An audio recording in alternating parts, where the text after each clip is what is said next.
அப்போஸ்தலர் நடபடிகள் 7ஆம் அதிகாரம். அங்கே ஒரு விசுவாசி குடும்பமாக கடமை தவறாங்க பாருங்க. அப்போஸ்தலர் 5ஆம் அதிகாரம் 1ஆம் வசனத்தை பாருங்க வேகமா. அனனியா என்னும் பேருள்ள ஒருவரும் அவனுடைய மனைவியாகிய சப்பீராளும் தங்கள் காணியாட்சியை விட்டார்கள். ஒரு தப்புமே கிடையாது, சொத்தை வித்தாங்க. நல்லது, ஆண்டவருக்கு காணிக்கை கொடுக்கறதுக்காக சொத்தை வித்தாங்க. தன் மனைவி அறிய அவன் கிரயத்திலே ஒரு பங்கை வஞ்சித்து வைத்து. நல்ல கவனிங்க, இதுல மனைவி அறிய என்ன அறிய சொல்லுங்க, என்ன அறிய? மனைவி அறி. அப்படின்னா இந்த இடத்துல ஒரு நல்ல மனைவியா இருந்திருந்தா, ஏங்க இந்த சொத்து வித்தோம், இந்த சொத்துல பாதியை ஏமாத்தி பீரோக்குள்ள வச்சிருக்கோம், பாதியை எடுத்து பாஸ்டர்கிட்ட கொண்டு போறோம். நீங்க எதுக்கும் பாஸ்டர்கிட்ட இவ்வளவுக்கு வித்தோம், இவ்வளவு எடுத்துக்கிட்டோம், இவ்வளவுதான் நாங்க ஆண்டவருக்கு கொடுக்குறோம்னு சொல்லிருங்கன்னு சொல்லியிருப்பாளா? சொல்லியிருப்பாளா? அப்போ இந்த பல நேரம் இந்த மனைவிமார்கள் தங்கள் புருஷனுக்கு சொல்ல வேண்டிய கடமையை சொன்னீங்களா? இல்லை புருஷமார்கள் நீ செய்கிறது தப்புன்னு சொன்னீங்களா? இந்த மனைவிட்ட உங்களுடைய தவறை சொல்லி கொடுக்குற அளவுக்கு கூட நீங்கள் வளரலையா? புருஷன்ட்ட உங்கள் தவறை சொல்லி கொடுக்குற அளவுக்கு கூட நீங்கள் வளரலையா? இங்கே இதெல்லாம் பாவமாகவே இன்றைய புதிய ஏற்பாட்டு சபைக்கு தோணுதா?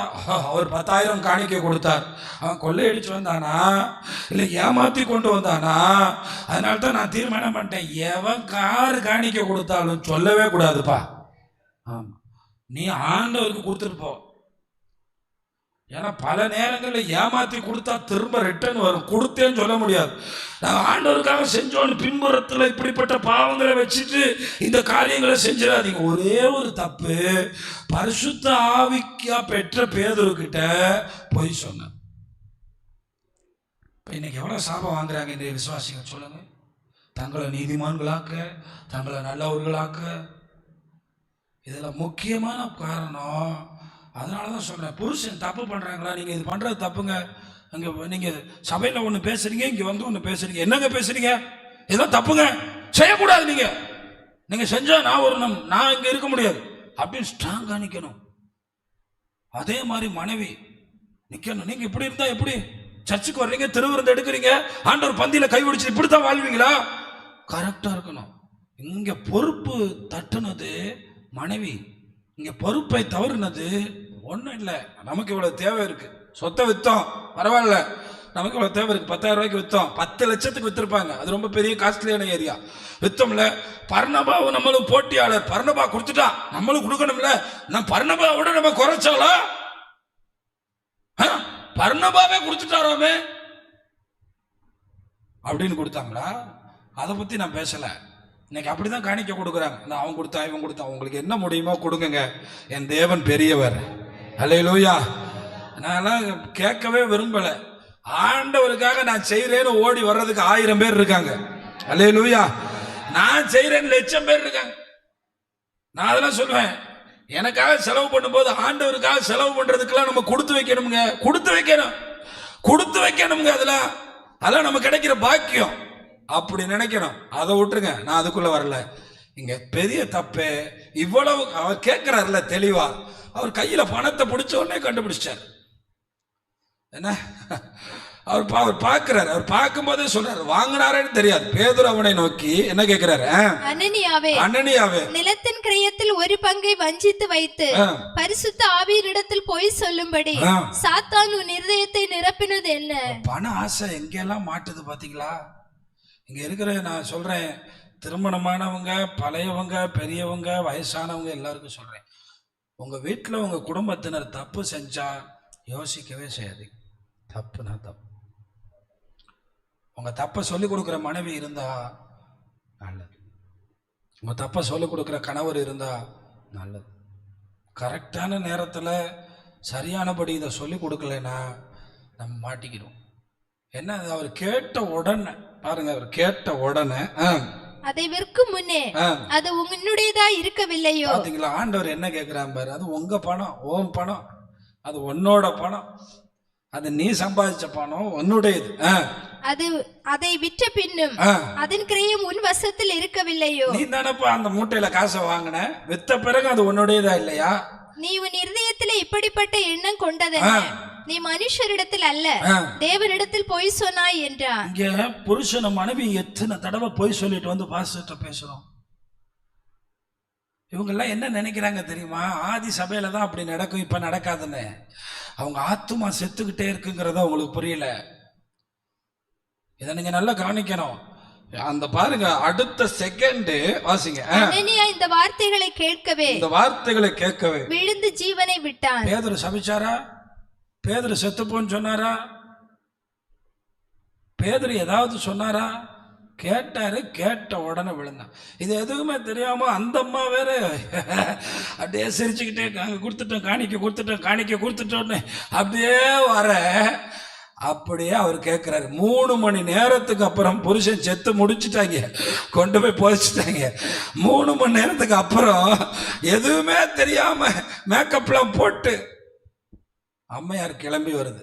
டைம் ஆகும்ல, என்ன டைம் ஆகுமா இல்லையா? 3 மணி நேரம் கழிச்சு வந்தப்ப பேதுரு ஒரே ஒரு வார்த்தை தான் கேட்கிறார். பேதுரு அவளை நோக்கி, நிலத்தை இவ்வளவுக்கு தானா விற்றீர்கள்? எனக்கு சொல் என்றான். அவள் ஆம், இவ்வளவுக்கு தான் என்றாள். பேதுரு அவளை நோக்கி, கர்த்தருடைய ஆவியை சோதிக்கிறதற்கு நீங்கள் ஒருமனப்பட்டதென்ன? நல்லா கவனிங்க. ஒரு ஆளாவது நல்லவன் இருந்தா அந்த குடும்பத்துல அழிவே வராது. ஒரு ஆளாவது. யெசபேல் தீமையானவ, தீர்க்கதரிசிகளை கொல்றவ, தடுத்து நிறுத்துற துணிவும் தெம்பு திராணியும் ஆகப்பட்டேன். நீ செய்யற தப்பு இல்ல, வீட்டுக்கு கிளம்பு, உங்க அப்பா வீட்டுக்கு போ. அதான் ஒரு கிறிஸ்தவ வீட்டில் இப்ப நடந்த சம்பவத்தை கேட்டேன். என்ன தெரியுமா?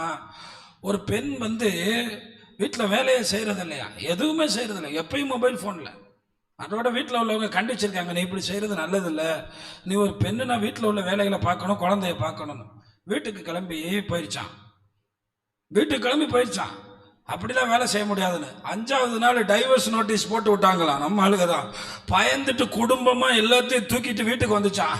நான் இனிமே ஒழுங்கா இருக்கேன், இனிமே வேலை செய்யறேன், தயவு செய்து என்ன குடும்பத்துல இருந்து தள்ளிடாதீங்கன்னு.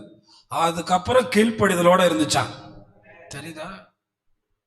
இன்னைக்கு சரியான இடத்துல சரியானதை செய்யாதனாலதான் இன்னைக்கு மனிதர்கள் கேவலமானவர்களா மாறி போயிட்டாங்க. நம்ம தான் காரணம், நம்ம பிள்ளைங்க மோசமாகிறதுக்கு நம்ம தான் காரணம்.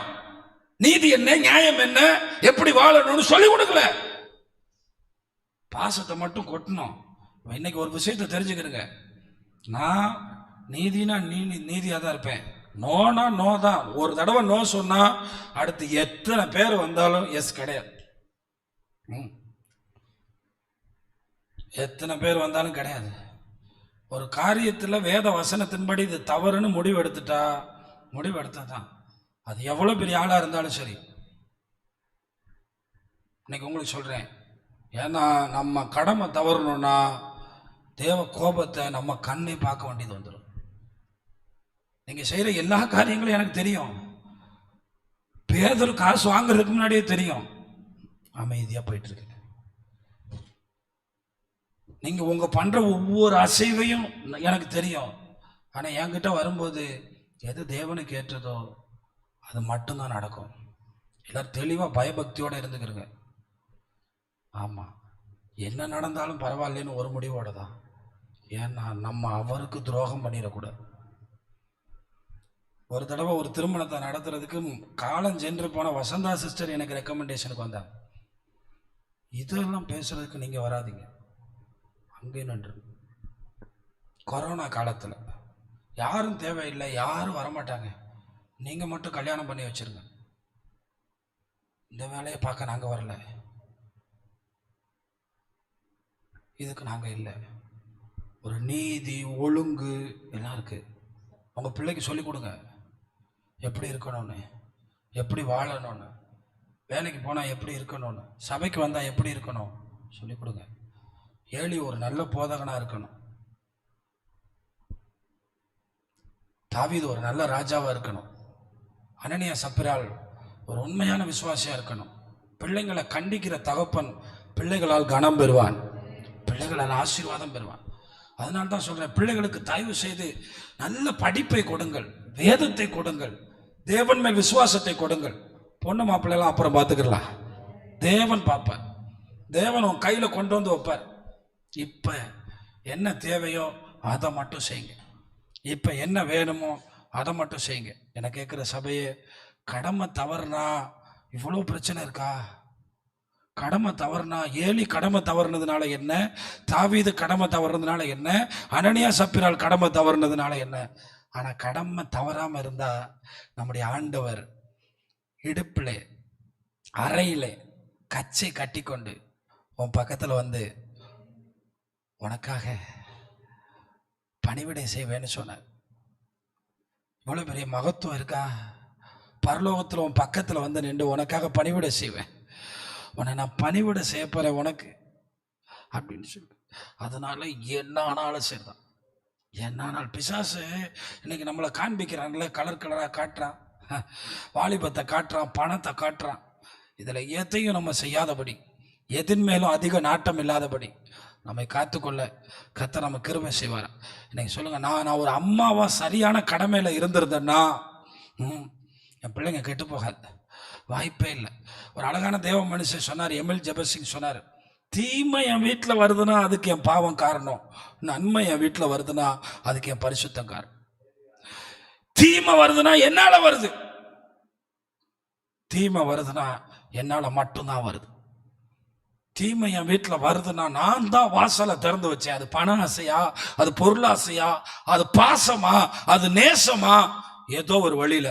இது நல்லா இருக்குல்ல, தீமை என்னால வருது, நன்மை அவரால் வருது. நன்மை என்னுடைய பரிசுத்தத்தை அவர் மூலம் நான் பெற்று அது மூலம் வருது. இதை நல்லா புரிஞ்சுக்கிறேங்க. எப்பெல்லாம் தீமை வருதோ அப்பெல்லாம் நம்மளை சரி பண்ணுங்க. நம்ம கடமையில இருந்து எங்கே தவறணும்னு பாருங்க. உங்க பிள்ளைகளுக்கு ஆலயத்துக்கு சீக்கிரம் வான்னு சொல்லாதீங்க, நீங்க செஞ்சு காட்டுங்க, அவன் சரியா வந்துடுவான். கடமையில இருந்து எந்த அளவுலையும் நீங்க தவறாதீங்க. கடமை தவறாதவர்களா நம்ம இருந்தாலே கண்டிப்பா நம்ம காரியங்களை வாய்க்க பண்ண முடியும், நம்ம பெரிய ஆசீர்வாதங்களை பெற முடியும். அதை புரிஞ்சுட்டு ஆண்டவர்கிட்ட கேட்போமா, சின்ன ஒரு நாளை கத்தர் தர்றாருல, பிள்ளைங்கள்ட்ட சொல்லி தான் கொடுக்கணும். உன்னை கஷ்டப்பட்டு படிக்க வைக்கிறோம், சும்மா 40 பேர் 40வது ரேங்க் வந்தேன், கிளாஸில் கடைசியாக வந்தேன், உன்னை படிக்க வைக்கிறதுக்கு ரொம்ப கஷ்டப்பட்டோம்.